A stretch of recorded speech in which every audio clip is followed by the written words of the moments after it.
We are live. We are finally live. Our technology is finally working. And I'm here again with Aurelio Coronado Maris. Aurelio, what is the topic today? Well, I think it's important for us to talk about the International Women's Day that is tomorrow, and some issues that are still in our community. You know, the forensic scientists, most of them don't understand most of the problems we have still, and we having in the future related to gender. What do you think about that?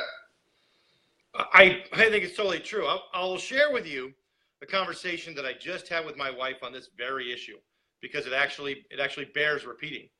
And that is that many people look at things like Black History Month, International Women's Day, anything that has to do with recognizing somebody and giving them a special time.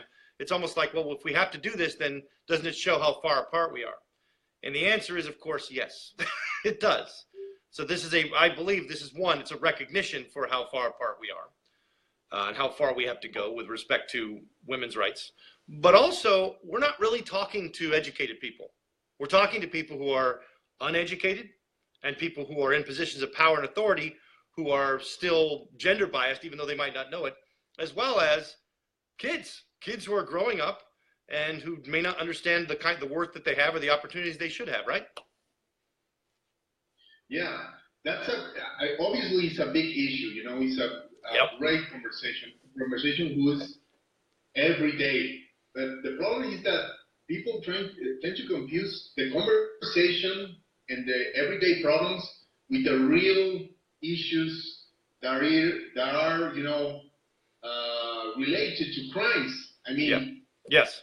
I don't believe violence, and maybe you don't believe with violence, but there's a lot of people who are living it daily, and because they have a specific gender, they get justice. Right. Well, this is a really important point. We talk about in the United States, we talk about having really, we have like, what do we say? Those are first world problems. The joke is, we have these first world problems that we're always complaining about. And whenever I see someone, and I know this is wrong of me, but whenever I see someone who doesn't need therapy in therapy for their first world problems, I think to myself, oh my gosh, we have the money to spend on that kind of thing when they don't really need it, when they just need a friend or they just need a family just to be nice to other people. And instead they're just destroyed. They're eating themselves alive with their own problems. They're so self-obsessed. I find that to be troubling. But the reality is we have problems all over the world. People who are living every day with not only violence or the inability to get a job or to have food or with the possibility of being sexually assaulted, specifically because of their gender, whether it's in a particular community or it's in a particular country or in the confines of a particular justice system or courtroom. Yeah, I would like to do a summary in Spanish. Can you put the video public so I can share and everybody can share? It's not public? No, it's not public, but I can talk in Spanish while you're doing that. Okay, no problem. Estamos hablando del Día Internacional de la Mujer y de los problemas relacionados con género.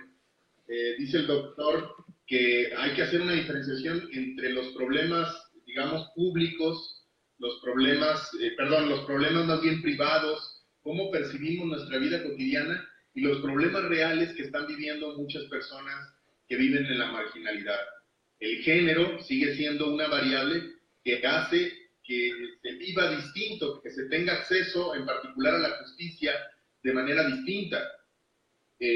Muchas mujeres en Latinoamérica y todavía en Estados Unidos y muchos países no tienen acceso al mismo sistema de justicia que tienen los hombres. En México en particular tenemos el problema de los feminicidios. En México no se investigan los feminicidios. 95% de ellos no tienen una investigación adecuada y muchos de ellos quedan impunes. So I'm talking about femicide, right. About how that, like one of the bigger problems we have, and how these crimes are being investigated. And we need to apply protocols because we have protocols. Yeah. Well, what happens is, and this is what it comes down to. Yes, we have protocols. One, people have to be aware that they exist, that the proper investigative protocols exist. That's the first problem. That's the first challenge. Second challenge is that they have to understand that protocols exist not just as a good idea, but there's something that has to be followed in every case to keep your own biases from affecting the quality of the investigation that you do. And this has to be done irrespective of gender. You and I have worked with people, people like Alfredo Velasco, people like Manuel Esparza, people who are absolutely, completely gender biased. They have a dim view of women. They don't believe them when they make complaints. They don't like working with them. They're denigrating of them when they're not around, and they would prefer that they actually not have positions of power and authority. And for them, they see that population. Manuel is one way. He sees the population as something to protect because they're weaker and dumber, and men should be in charge. And Alfredo views them as a population to exploit for his own gain, which is, and I think those represent the spectrum. Exactly, that's a spectrum of machismo. Spectrum of machismo spectrum. That's a great idea. There it is, the machismo spectrum. That's mine. You can't have it. I'm taking it. Yeah, and we talk about these two guys, but actually there's it's a structural problem. Yes. You know? It's not about their personalities. Obviously, the personality is one of the things we need to look up. But it's about how we understand the problem. And if you have someone who's saying, no, femicide, we don't need femicide because we can do proper investigation if we use homicide as an hypothesis. Well, they don't understand first science. They don't understand how the UN works and how constitutional institutions in our country are talking about this. That's right. Basically, if you don't talk in terms of gender, you are not an expert. No. And this is what's going on right now. It's not an option. Right. It's what you need to understand to do your job as supposed to do. Well, here's a fun fact. I was doing my PhD at Bond University in between 2009 and 2012. Actually, I finished it in 2011, but I had to do some more stuff in 2012. I had a thesis committee meeting halfway through to make sure I was following the right guidelines. And I had divided my data up between men and women, male forensic scientists and female forensic scientists, because I wanted to see whether or not there were gender differences. And this became the most contentious issue at my thesis meeting. And it was a female director of one of the university colleges. And she was, I don't know what her problem was, but she very much did not want the issue of gender looked at all. She said, oh, that's a slippery slope. That's a slippery slope. You start looking at that, and you start, people starting to say you're biased. People will say you're trying to, shape the data one way or the other, and it's going to create a difference where there isn't one. And I'm like, no, the whole point is to see if there is a difference. And if I'm a scientist and the only reason they wouldn't be doing gender is if I was gender biased, to hide the gender bias. So by examining the data related to gender, and you get to ask some interesting questions. And what she is saying is, by even creating data that allows you to ask the questions, you're gender biased. And I thought that's about the dumbest thing I ever heard. No, and that's the problem. Right. We need to assume that there's gender bias in the scientific community field, and especially in the forensics community. We have a machismo problem, and there's no question about that. So we need to put the gender bias into how we do investigation. If we're not doing that, we're not doing science. We're just covering problems. And by the way, and let's be fair about this. Gender bias is a term that applies to anyone who is biased towards someone because of their gender, whether or not they share that gender. For example, I was watching a great series last night called National Treasure. It's a 4-part series about a very famous person who's accused of sexual assault and rape of different people. And the allegations are quite old, and he's being dragged through the press. And it stars Robbie Coltrane as this very beloved national figure in Britain. And he did an excellent job. But what it portrays is the same advice I give my clients in cases involving sexual assault. When you have a case involving sexual assault and you have a jury, what you want a jury to be comprised of is mostly females, if you're working for the defense.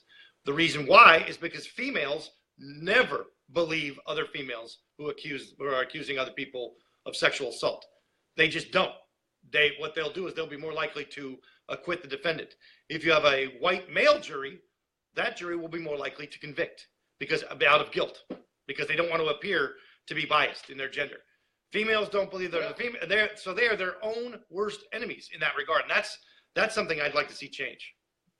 Well, we have the opposite problem here in Mexico. Exactly the opposite problem. I know. That's why I'm mentioning it. You have a very different problem than we do. Man, we cannot understand women's problem, and we are constantly trying to diminish and trying to make it invisible. And actually, women in my country are the ones who are actually making the change. That's good. That's really good. Not men. Right. Men, we are in the opposite spectrum. Women are doing legislation. Women are doing science. Women are fighting for their rights. And men, we are only seeing from a couch and trying to say no. But isn't it true? Let me ask you a question. I know what you're saying, but isn't it true? Isn't it very true that you and I have both encountered people, men and women, both in your country, who work very hard to make sure that other women don't get a chance? And I'm speaking of university professors that we've worked with. I use the word professor with air quotes. University lecturers who we've encountered. But also, this is a problem that I see with the narco culture. Women are their own worst enemy in that they invite their demise by exalting the narco culture. And it's a culture of hierarchies. So whoever's the top girl gets all the benefits. So they will claw each other and diminish each other so that they can, and marginalize each other so that they can be at the top of that narco culture system. So you can't tell me that all the women in Mexico are all working for each other, because they're not, just like they're not in the United States. Obviously not, but the only ones who are doing it actually women. Right, right. The only ones working for reform are women. There you go. That's what you're saying, right? Yeah. So, we need to understand this phenomenon. Whereas in gender studies, they talk about how we embrace the culture because there's no other option. Right. And some women where I live, and most of men, they embrace the culture and say, okay, this is what I need to do to whatever, to be good with the system. Right. So it's very understandable. There's women who embrace the culture of narco culture, maybe. Yeah. Or not maybe. And everything was related. One of the most. I was going to say, one of the most distressing scenarios that I've seen that I think makes the problem that you're talking about very clear is a situation I observed when I was in Chihuahua. Not Chihuahua the state, Chihuahua the city, the capital. And as you know, there's an indigenous community of people who live up in the hills, up in the mountains.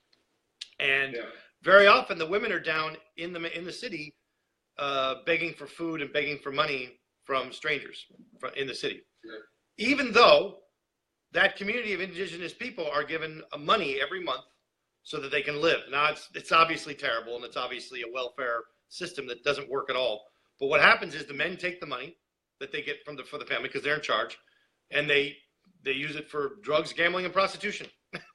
and the women have nothing, and the children have nothing. So the men use it all for themselves because they get it, because it's their money, and their families suffer because talk to me a little bit about that, because that's a problem I think we understand to a little extent here, but we don't understand, on the street begging for food, children starving as a problem. Yes, you're talking about other very sensitive subject. We're talking about not only gender. We need to think in order to think about ethnicity. Mexico, we're a colony. Remember? Well, you're a colony too. What? What's a colony? What's a colony? I know. We're a colony, and we live in a colony right now. Yeah. So we have an extreme problem with racial discrimination. Mm-hmm. So if we put together gender and ethnicity, there's a lot of women who live in the last part of the chain, yeah, not having any chance to have their basic human rights. That's right. Sure. So any people, any women, any men who are working in criminal investigation need to understand this. We're talking about these bigger issues are related to one crime. Maybe one crime that you're having, one case. Because if you don't think in those terms, you're not doing proper investigation. Your bias are going to take off, and the bias are going to try to solve the case. Well, when you start believing or disbelieving someone because of their gender or their race or any other thing like their belief system, anything like that, that's going to cause a problem. What do you think if there was a new Supreme Court ruling yesterday in the United States? It got handed down. It said that if there's evidence of racial bias in the jury, in the jury deliberations, that's a reversible error. Do you understand what that is? Would you care to comment? Yes. So you have a jury system. Yeah. We have this.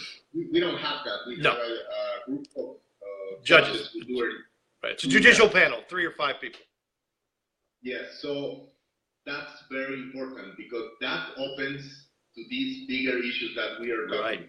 Now it's going to be part of how we do investigation, how we present things, and how we understand violence. Because if you need to understand that, if not, the bias can be an argument in a trial. Yeah. It depends. So when you're formulating your arguments and when you're presenting evidence, you have, and your experts are even testifying, if race, gender, religion, anything like that is an issue, it has to be dealt with or acknowledged. Otherwise, you're not really demonstrating your expertise. You're not really demonstrating your understanding of the problem. Is that what you're saying? Exactly. And that puts, because we put like, where are we going in the forensic community? Right. Where we're trying to first understand the basic protocols. What do you need to do and what not? But now we have a new challenge to understand the sociological problems that are related to the appliance of these protocols. And this is the future. Well, this is so in terms of our motivational typology, then we have to understand, one, whether or not the crime itself is racially motivated, whether the crime is racially motivated, or in terms of victimology, whether or not the victimology affects the way we examine the case. What's that? It looks like a folder. That forensic victimology. Yeah. Forensic victimology. That's your book. It's part of my book. It's part of my book. And the other part is Jody Freeman. Exactly. I cannot tell you how helpful it's been over the years to have her as a sounding board. And I've worked with other females as well, other female investigators, other female forensic analysts, behavioral analysts. And here's an important thing I'll leave people with. As a criminal profiler, and I say this very often, it's better to work as part of when you're doing an investigation, it's better to work as part of a team. And that team, the people that you have around you, should include women, because very often the crimes that you're examining are crimes against women. And if you don't understand essential victimological elements, you're going to miss them. There are males who do forensic examination, whether it's crime reconstruction or criminal profiling. They demonstrate some of the deepest ignorance about the practices of females that I've ever seen, whether it comes to things related to menstrual cycles or human sexuality, or what the contents of a woman's purse mean. They have no idea what these things are. They're a complete mystery. And they make inferences and assumptions that are completely false because they lack a female over their shoulder saying, "Oh, that's what that is," because they don't even know the women in their own life. Well, that's because they're ignorant. Yes. Because gender problems, they are sociological problems. Yes. They are not individual problems. Right. So maybe I'm thinking the woman I think they need to exist, and not actually the woman who exists. Maybe he's more similar than me than I want to acknowledge. Right. And that's we need to work in that, because ethnicity gender, and class, obviously. Well, let me leave with this thought. The biggest problem that I see as a threat to having an honest, genuine, and helpful understanding of gender and inequity in criminal investigations and in the justice system is that we tend to take our own problems, our own issues with gender bias, our own relationship problems with our family, with our sisters, our mothers, and our wives or our girlfriends, and we tend to project them onto the victims that we encounter. And in an extent, consciously or unconsciously, we punish them for it. Of course. Comment. Give me we talk about this in Aguascalientes, about what's the motivation of gender crime. And we talk about a very easy way to explain that is like the aggressor, the attacker thinks that the world needs to be in certain way. Right. You know? Yes. Has their place in the world. Right. And needs to behave in right. specific ways. And if they don't, it's their right to put it in that place again. Put it in their place and it often, what that means is denying them access to resources, denying them access to justice, and saving the good and the hard work that you're going to do for people who deserve it. Basically deciding who deserves to get justice, who deserves to get your investigative attention, when that's not how you should be conducting yourself at all. That's right. So maybe we want to talk a little bit. We are going to have a meeting in June in San Carlos. That's right. We are. The International Association of Forensic Criminologists will be having their annual meeting in June in San Carlos, Mexico, which is in the where tell people where that's located. Near across from the Baja Peninsula. Está cerca de Hermosillo, en el Sonora. Está a 1 hora y media de Hermosillo, a 2 horas y media, a 2 horas de Ciudad Obregón. It's going to be hot. Yeah. It's going to be beautiful. Yes, it is. Yeah, we'll post an announcement about it. We'll post some of the photos you took, which were very unfair as I'm working very hard on our textbook here while you're taking what's obviously a vacation. So I'm not resenting you, but I feel a little biased. Like maybe you deserve some punishment. Maybe maybe I'll deny you justice subconsciously. Who knows? Well, maybe in the future. Not now. So tell me why you think International Women's Day is important. Well, I will talk a little bit in Spanish because I want to address my fellow Latin American okay. En México, la violencia contra las mujeres es un problema importante. Ya tenemos que dejar de tener este discurso. That's right. Decimos que la violencia contra las mujeres no existe o que existe en la misma medida que los hombres. Mañana es el Día Internacional de la Mujer, no hay nada que celebrar, es un día de conmemorar. Y para conmemorar lo que tenemos que hacer los hombres es callarnos. En este momento decidimos hacer el club, Brent y yo, para hablar un día antes, porque un día después creo que no tenemos que hablar los hombres, tienen que hablar las mujeres. I'm saying that there's nothing to celebrate in International Women's Day. We need to think about these bigger issues and make a knowledge and give voice to the women who are dealing with these problems. Yeah, I am astonished at how men still treat women in the United States and around the world. But it's not just that. It's how we view them. And now I'll just end with this thought from my point. In my country now, we have a real problem, which is that we have elected a president who views women as possessions. They have a shelf life. He likes women who look a certain way and who act a certain way, and he doesn't care about their intelligence. He doesn't care about he thinks of them as property, and he talks about it. And we can tell this not because of what he says when he thinks people are listening, but because of what he says when he thinks no one is listening. The conversation and the way he talks about them in general, it's extremely condescending and it's extremely objectifying. Now, these are problems because it sets up an archetype for a relationship that one, women think is normal. It normalizes it, this gender bias. But two, other men see a person in a position of total power acting this way, and it emboldens them to think and act the same way themselves. And that, to me, is a big problem. And I, once again, find myself in a position of having to apologize for the behavior of my country, as it relates to yours? Well, we can have some comments.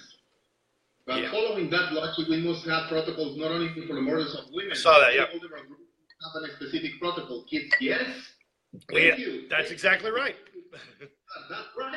We need protocols, and actually, we have those protocols. Yes, we do. Here's the best part about this.